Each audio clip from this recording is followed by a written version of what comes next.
আসসালামু আলাইকুম আরহামতুল্লাহি আবরাকাতুহ। প্রিয় দর্শক, দিনী ভাইরা, আশা করি সকলে সুস্থ আছেন। আমিও আল্লাহ পাক রব্বুল আলামিনের অত্যন্ত দয়ায় অনেক সুস্থ আছি।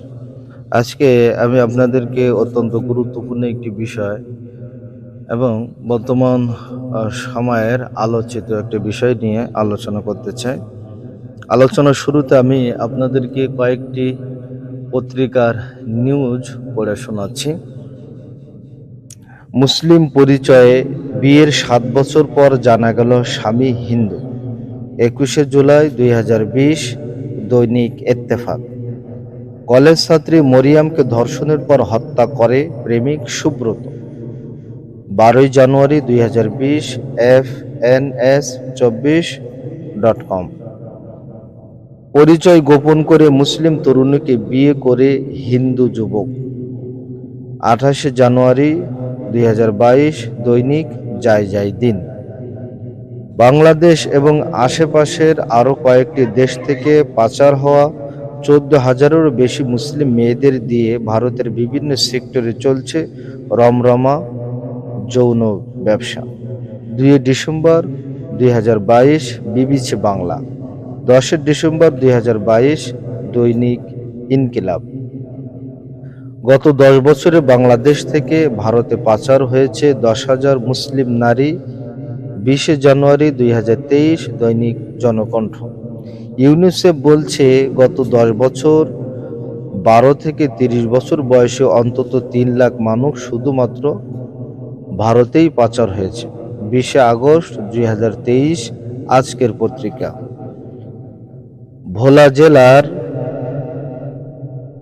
এক গ্রামে হিন্দু ধর্ম ত্যাগ করে মুসলিম মেয়েকে বিয়ে করে ৮ লক্ষ টাকা নিয়ে উধাও স্বামী। ৩ সেপ্টেম্বর ২০২৩, দৈনিক সকালের ডাক। ভারতে যৌনকর্মী হিসেবে বিক্রি হচ্ছে মুসলিম নারীরা। ৫ জানুয়ারি ২০২৪, ডেইলি স্টার বাংলা। যশোরে মুসলিম মেয়েকে প্রেমের ফাঁদে ফেলে বেড়াতে নিয়ে এসে হত্যা করল হিন্দু যুবক। ২৪ এপ্রিল ২০২৪, নয়া দিগন্ত। এছাড়াও শত শত নিউজ বিভিন্ন পত্রিকায় এবং সোশ্যাল মিডিয়ায় এবং ইউটিউবে কল্যাণে আমরা দেখতে পাচ্ছি। এ সকল কাজগুলো একদল উগ্র হিন্দুত্ববাদী কিছু লোকেরা এই কাজগুলো করছে। তাদের ধারণা হলো কোনো মুসলিম নারীর সাথে শারীরিক সম্পর্কে মিলিত হলে পাপ মোচন হয়। কোনো মুসলিম নারীকে প্রেমের ফাঁদে ফেলে তাদেরকে গর্ভবতী করলে ৭টা মন্দির নির্মাণের পুণ্য লাভ করা যায় এবং বাবরি মসজিদ ভাঙলে যে পুণ্য হয় এমন পুণ্য হয় কোনো মুসলিমের নারীর সঙ্গে শারীরিক সম্পর্কে মিলিত হলে। এই সকল ধারণা এবং পুণ্যের কাজ হিসেবে তারা এই কাজগুলো করে যাচ্ছে। কিছু উগ্র হিন্দুত্ববাদীদের নতুন আরেকটা ষড়যন্ত্র হলো প্রেমের ফাঁদ। অনেক মুসলমান নারীদেরকে, বিশেষ করে মেয়েদেরকে তারা প্রেমের ফাঁদে ফেলে বিবাহ করার লোভ দেখিয়ে এবং মুসলমান হওয়ার লোভ দেখিয়ে তারা প্রেমে ফেলছে এবং তাদের সাথে শারীরিক সম্পর্কে মিলিত হচ্ছে। দেখা যাচ্ছে কিছুদিন পরে তাদের ছেড়েও আবার তারা চলে যাচ্ছে এবং অনেক নারীদেরকে তারা এইভাবে সুকৌশলে তারা বিভিন্ন জায়গায় ডেকে নিচ্ছে।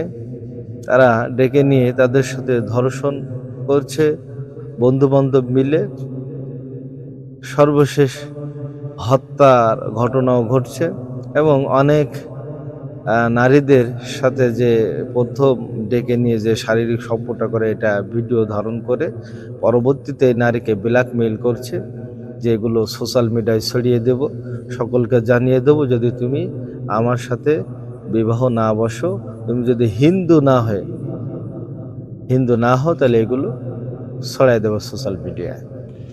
এবং ওই ভিডিওগুলো দেখিয়ে তারা পরবর্তীতে বিভিন্নভাবে তাদের সঙ্গে বারবার শারীরিক সম্পর্ক করে যাচ্ছে। এরপরে আবার অনেক ক্ষেত্রে দেখা যাচ্ছে যে তারা নিজেদেরকে মুসলিম হিসেবে পরিচয় দিচ্ছে, যে আমি একজন মুসলিম, এইভাবে প্রথম সম্পর্ক শুরু করছে এবং বিবাহ বন্ধনে আবদ্ধ হচ্ছে এবং পরবর্তীতে যখন বাচ্চা কাচ্চা হয়ে যাচ্ছে তখন তাদেরকে ছেড়ে দূরে চলে যাচ্ছে।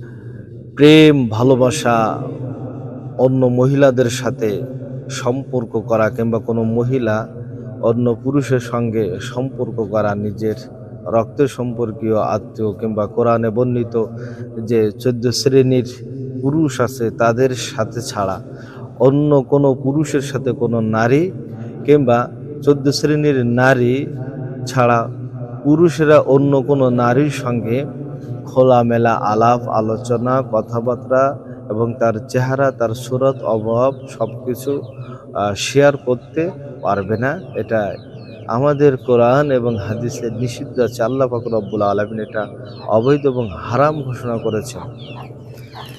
কিন্তু দেখা যায় যে অনেক মেয়েরা তারা ভাবে যে একটা ছেলে হিন্দু থেকে মুসলমান হচ্ছে আমার কল্যাণে, আমার জন্য, তো আমি তার সাথে সম্পর্ক চালিয়ে যাই।